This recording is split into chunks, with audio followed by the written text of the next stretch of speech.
Olá, como vão todos? Espero que todos estejam bem, com saúde e em paz. Nós vamos iniciar mais este estudo da doutrina espírita com a prece que Jesus nos ensinou. Pai nosso, que estais nos céus, santificado seja o teu nome. Venha a nós o teu reino. Seja feita a tua vontade, assim na terra como nos céus. O pão nosso de cada dia dai-nos hoje.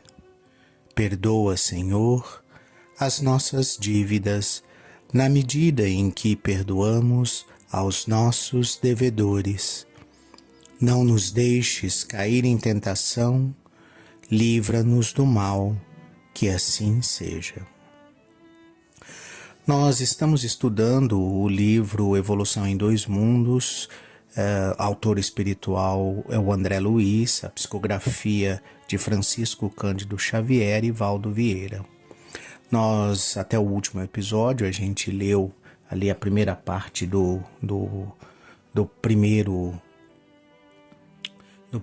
capítulo, né, do primeiro item, e a gente vai continuar a partir de Impérios Estelares, que seria a sequência da leitura. Então, falando em Impérios Estelares, a leitura segue assim. Devidas à atuação desses arquitetos maiores, surgem nas galáxias as organizações estelares, como vastos continentes do universo em evolução, e as nebulosas intragalácticas como imensos domínios do universo, encerrando a evolução em estado potencial, todas gravitando ao redor de pontos atrativos com admirável uniformidade coordenadora. Então, primeiramente, vamos entender os termos aqui para que a gente consiga compreender o texto. O que são galáxias? Galáxias são esses conjuntos de estrelas, né? Entre elas, por exemplo, o nosso Sol é uma estrela. Planetas, né? Então, estrelas mais planetas formam um sistema solar. Então, você tem uma estrela, que é o Sol, e você tem planetas girando ao redor do Sol, né? Então, isso forma um sistema solar. Entre esses planetas e a estrela, existem gases, poeiras, que estão unidos a esse sistema, vamos chamar assim, a esse sistema solar, pela força gravitacional. Eles podem ter formatos espirais, como se fosse uma mola vindo de fora do diâmetro para dentro do diâmetro até o centro, né? Como uma rosca no fundo da panela, vamos chamar assim para vocês entenderem. Então ela é uma rosca plana, a cada passo ela diminui para dentro até chegar no centro, né? Podem ser elípticas ou irregulares, né? Elíptica é tipo a mola da espiral do caderno, né? Ou irregular, que é uma soma de duas ou três desses formatos. Então as galáxias podem ter formatos diversos, né? A nossa Via Láctea, ela tem esse formato em espiral, né? Ela é plana, né? Ela é meio mais chata, assim, como se fosse uma grande mesa redonda e com as espiras ao redor, né? E entre uma galáxia e outra, né, existe um espaço, vamos colocar assim, no universo. Esse espaço é preenchido por nebulosas. E o que é uma nebulosa? São nuvens de gás e poeira que ficam entre as estrelas, né, entre esses sistemas solares, né, e que podem ser de emissão ou de reflexão ou simplesmente escuras, sem luminosidade nenhuma. Então, para que a gente entenda do que é que o texto está falando, a gente precisa primeiro saber esses dois contextos, né? Que é o que é uma galáxia e o que é esse espaço entre as galáxias e dentro das galáxias, né? Isso são domínios do universo, mas vamos pensar. De onde é que saiu isso, né? De onde vem essa construção toda, essa aparência que está aí? Então, como a gente viu no áudio anterior, né, no episódio anterior, você tem esses arquitetos maiores, que são os espíritos crísticos, aqueles espíritos que alcançaram um estágio de evolução tal que tem conexão e contato direto com Deus. Então recebem e são capazes de interpretar o pensamento de Deus na sua essência, né? Então essa capacidade de criação, essa capacidade de, a partir do que não existe, trazer para o que existe, ela é fornecida por Deus. Só que, como toda potência, então vamos pensar assim, é como se eu pegasse a nossa geração de energia por hidrelétrica. Você tem uma potência, que é a água represada. Essa água represada, ela pode ser liberada de uma única vez, mas ela pode ser controlada. Para controlar, você tem que ter ali na represa os dutos por onde a água passa. Mas você vai só deixar a água passar sem aproveitar a energia dela para nada, ou você vai transformar a energia da água em energia elétrica?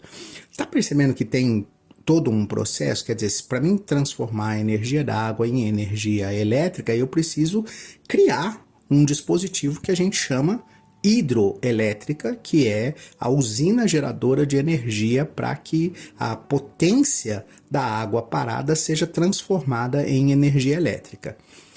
O princípio aqui, eu estou fazendo um comparativo muito tosco, trazendo para aquilo que a gente consegue compreender em matéria daquilo que a gente tem ao nosso redor, mas é muito tosco, é muito primitivo isso que eu estou fazendo, comparado com o que está acontecendo lá nas esferas espirituais mais elevadas. Então, lá nas esferas espirituais mais elevadas, esses espíritos crísticos estão recebendo a potência da criação divina na sua forma de vontade e pensamento, né? Então eles estão recebendo isso e interpretando isso, ou seja, o que é que Deus deseja que aconteça? Voltando para o nosso exemplo tosco, Deus deseja que a água seja represada e que essa água forneça energia para as pessoas no mundo. É isso que Deus deseja. Quem é que vai fazer isso? Quem é que calcula o tamanho da represa? Quem é que começa o processo de colocar no papel ou colocar de forma tangível aquilo que um dia vai ser uma represa? Não são os arquitetos, não são os engenheiros, não são as inteligências que se desenvolveram para fazer isso? Aqui o espírito crístico, e é por isso que o André Luiz usa o termo arquitetos maiores, né? Aqui o espírito crístico, ele está agindo dessa forma. Ele está capturando a essência da vontade de Deus, a essência do pensamento divino e transformando essa essência em algo que seja inteligível pelas camadas inferiores, ou seja, por aqueles espíritos que estão abaixo dos espíritos crísticos e que ainda não conseguiram atingir esse estágio de ter uma conexão direta com Deus. Mas da mesma forma que nós aqui, se você disser para mim, Valdir, esse aqui é um projeto, né, tem a engenharia elétrica, a engenharia hidráulica, a engenharia mecânica, a engenharia civil de uma hidrelétrica, e botar o projeto na minha frente, eu não vou entender absolutamente nada. Mal que está escrito em português eu vou conseguir entender, né? Talvez uma ou outra dimensão que esteja ali, uma cota, uma coisa assim, eu vou conseguir entender, mas eu consigo transformar aquilo que está escrito no papel na realidade que precisa? Provavelmente não. Dessa mesma maneira é o que está acontecendo com essa criação lá em plano maior, esses impérios estelares, quando você está criando uma galáxia e o espaço intragaláctico e extragaláctico ao redor dessa galáxia, com os bilhões de estrelas que ela vai ter e bilhões de sistemas solares que aquela galáxia vai ter, para quê? Para o habitar dos seres criados por Deus, pelo Criador. Então, a finalidade dessa galáxia, no fim das contas, não é embelezar o céu, mas criar as moradas, as muitas moradas na casa do Pai, para os bilhões, trilhões de criaturas, de seres espirituais que precisam se desenvolver, que precisam de desenvolvimento.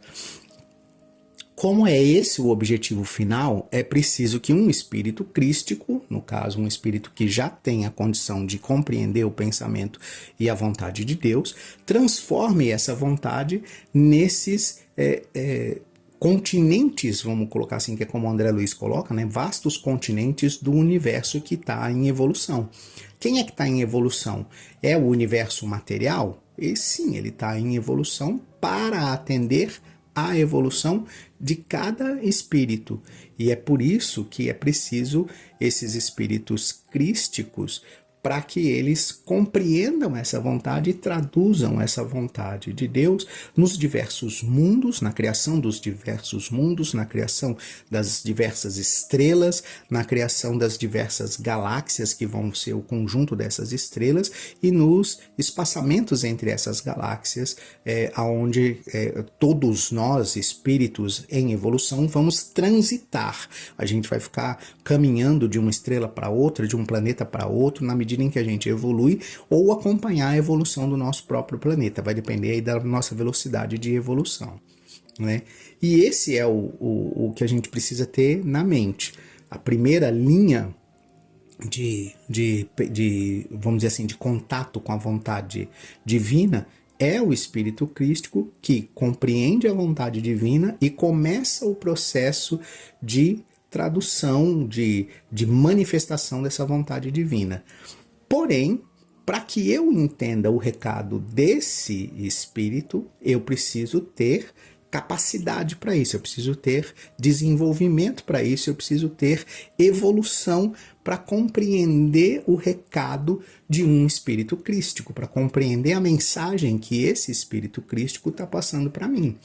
Então, por isso que ele chama de arquitetos maiores, esses arquitetos vão criar, vamos dizer assim, um plano de ação, uma ideia que precisa ser colocada em ação, um projeto com todos os seus detalhes que precisa ser colocado em ação, e aí os espíritos evoluídos que estão próximos desses espíritos crísticos é que vão pôr esse plano de ação em movimento, vão começar a trabalhar esse plano de ação.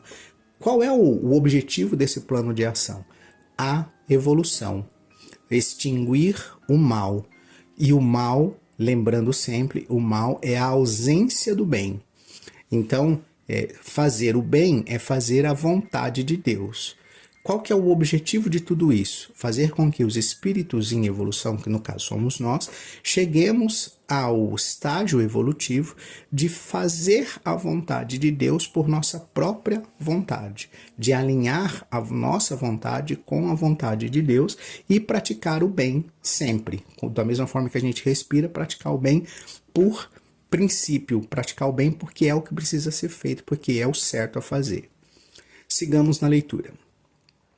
É aí, no seio dessas formações assombrosas, que se estruturam interrelacionados a matéria, o espaço e o tempo, e a se renovarem constantes, oferecendo campos gigantescos ao progresso do espírito.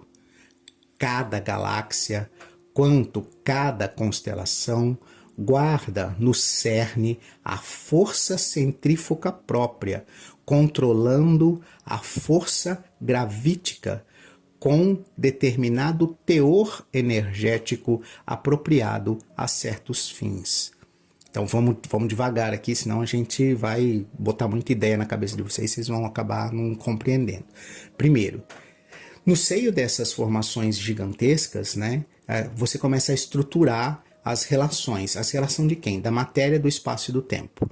Até então, espaço e tempo e matéria não existem.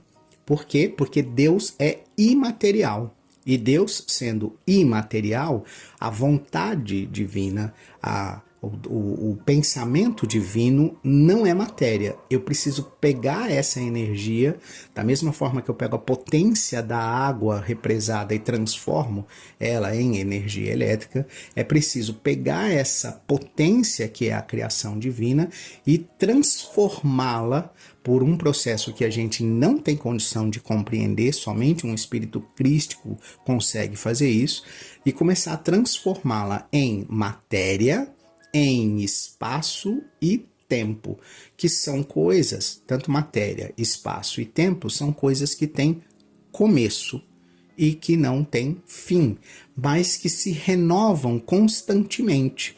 Então, todos os dias você vai ter um processo de destruição e reconstrução. Então, em algum lugar do universo existem planetas que estão se destruindo, que chegaram ao seu estágio final de uso e se destroem e essa matéria que era deles vai ser utilizada para a construção de um novo planeta. Assim acontece com os sóis, assim acontece com as galáxias e assim por diante. E o espaço e o tempo também se renovam constantemente. Por quê? Porque é através das encarnações sucessivas que o espaço ao nosso redor ele está se modificando. Nós não estamos mais vivendo no mesmo tipo de espaço que vivíamos na encarnação anterior ou nas encarnações anteriores.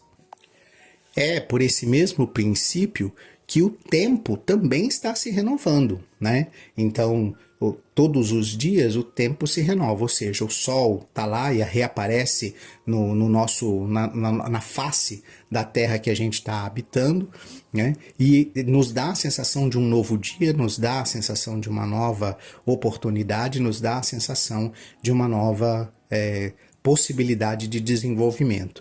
Da mesma maneira, as encarnações sucessivas. Então a gente reencarna, esquece o nosso passado e consegue reiniciar o processo de aprendizado e dar sequência naquilo que a gente já aprimorou, mas precisa aprimorar ainda mais. É nesse sentido que esse matéria, espaço e tempo, renovando-se constantemente, nos oferece o gigantesco campo de progresso para nós enquanto espírito. É isso que o André está tentando colocar aqui para a gente, né? Aí a gente precisa compreender como é que isso se faz. Então, cada galáxia ela vai guardar em si um centro, um cerne de forças centrífugas. Quem é que está fornecendo essa energia toda de força centrífuga da galáxia? Não existe uma galáxia que está parada. Toda galáxia ela está em movimento giratório. Então, imagina assim, imagine que a potência da criação divina ela sai em processo de expansão. Vamos colocar como se eu estivesse tentando pegar um raio de luz e fazer uma dobra nesse raio de luz, fazer com que ele comece a fazer uma curva, né? Então, imagina a quantidade de energia que você tem que dispor para que esse raio de luz faça uma curva, né? E na medida em que ele faz a curva, que eu consiga fazer a curva nesse raio de luz, eu vou fazendo uma curva cada vez menor em uma espiral para o centro, fazendo com que essa luz acabe se concentrando num ponto único. Esse processo de ganho de energia vai gerar um grande teor energético em forma centrífuga que vai começar a tracionar, vamos colocar assim, a impulsionar por uma força de gravidade toda a matéria, todas as criações que forem sendo feitas. Hoje em dia, a ciência quântica mostra isso pra gente, de que no final das contas, tudo que a gente conhece como matéria é na verdade energia concentrada, é energia que eu vou de alguma maneira trazendo para um centro gravitacional num formato de giro. É por isso que os elétrons giram em torno dos dos núcleos dos átomos. Quando você olha dentro do núcleo dos átomos, as subpartículas atômicas estão girando em torno de alguma coisa. É por isso que os sóis giram em torno da galáxia, é por isso que os planetas giram em torno dos sóis, por causa dessa força gravitacional. E essa força gravitacional vem dessa capacidade de geração de força centrífuga que parte da vontade desses espíritos crísticos que conseguem compreender a vontade de Deus, que é imaterial. Então é a partir desse processo que vão surgir a matéria, o espaço e o tempo, que são tangíveis para nós e que a gente consegue perceber. É muito difícil para nós compreender o não material, aquilo que não é matéria, aquilo que não é espaço e aquilo que não é tempo. O que é isso? É aquilo que é eterno. Aquilo que é eterno para nós é muito difícil, porque a gente sempre vai procurar algo que tem um começo, meio e fim. É isso que a gente entende. Então é por isso que a gente consegue entender, por exemplo, um sistema solar, porque ele tem começo, meio e fim. A estrela um dia vai se apagar, os planetas um dia vão se destruir. E esse processo vai se renovar a partir da destruição dos planetas, a partir da destruição dos sóis. Novos sóis vão ser feitos pelo mesmo princípio que eu descrevi agora, a partir da vontade de Deus, da ação dos espíritos crísticos e da concentração de energia feita pelo pensamento desses espíritos crísticos e pelo pensamento de Deus. Todo esse processo, eu vou ler agora no último parágrafo, vocês vão perceber. Todo esse processo está como? Então, o último parágrafo diz assim: a engenharia celeste equilibra rotação e massa, harmonizando energia e movimento, e mantém-se desse modo na vastidão sideral, magnificentes florestas de estrelas, cada qual transportando consigo os planetas constituídos e em formação que se lhes vinculam magneticamente ao fulcro central, como os elétrons se conjugam ao núcleo atômico em trajetos perfeitamente ordenados na órbita que se lhes assinala de início. Então, que início é esse? A vontade divina, que tem por objetivo fazer com que o espírito, nós, criaturas criadas por Deus, o espírito evolua. Então todo esse planejamento dentro dessa vastidão sideral, todo esse trabalho, você vê que ele chama de florestas de estrelas, né? Olhando daqui é bem poética a ideia, mas dá para nós uma ideia do que é a galáxia do ponto de vista da eternidade. Então ela é uma floresta de estrelas e cada estrela dessa vai transportar consigo planetas. Os planetas que já estão constituídos e planetas que estão em formação. Não sei se vocês perceberam, mas recentemente nós chegamos à conclusão de que Urano ainda não é um planeta, que ele é uma massa, né? Então, talvez, para o nosso conceito, ele seja um planeta em formação. E isso significa que pode acontecer, né, de que nem todos os planetas que estão planejados para o nosso sistema solar já estejam prontos. Pode ser que nesse momento algum espírito crístico esteja trabalhando na construção de um outro planeta dentro do nosso sistema solar e com certeza espíritos crísticos estão trabalhando na construção de outros planetas dentro da nossa galáxia. Isso é certeza absoluta. Por quê? Porque esse processo ele é contínuo, ele é um processo contínuo de renovação. Daí a necessidade da lei de destruição, daí a necessidade de que as coisas tenham começo, meio e fim. O fim normalmente significa destruição, né? Então, tudo tem começo, meio e fim. Tudo o quê? Tudo que nós entendemos como tangível, matéria, espaço e tempo, né? Tudo isso tem começo, meio e fim. E nesse momento, espíritos estão partindo para um novo começo, né? Espíritos estão construindo novos planetas. Mas esse processo demora bilhões de anos, né, para que isso aconteça, para que um planeta passe do nada a existir, da não existência à existência. E para que isso aconteça, é necessário o esforço de um espírito crístico, que através do seu pensamento vai concentrando as energias, vai aproveitando matéria, espaço e tempo para a construção desse planeta. Então, a partir da vontade de Deus, que quer que os espíritos evoluam, que tem um planejamento para que esses espíritos evoluam, que segue determinadas leis de progresso moral e evolutivo, é que esses espíritos crísticos vão estabelecer a criação de novos planetas e a localização desses novos planetas. Vão estabelecer a criação de novas estrelas e a localização dessas novas estrelas, em que galáxia essa estrela vai estar, em que sistema solar aquele planeta vai estar. Interessante, né? Eu me empolgo com esse assunto, por isso que é tão fascinante para mim. Mas vamos em frente. Por hoje é só, eu me despeço de vocês, aguardando reencontrá-los no próximo episódio, e me despeço de vocês com a prece que Jesus nos ensinou. Pai nosso, que estais nos céus, santificado seja o teu nome. Venha a nós o teu reino. Seja feita, Pai, a tua vontade, na terra como nos céus. O pão nosso de cada dia dai-nos hoje. Perdoa, Senhor, as nossas dívidas, na medida em que perdoamos aos nossos devedores. Não nos deixe cair em tentação, livra-nos do mal, que assim seja.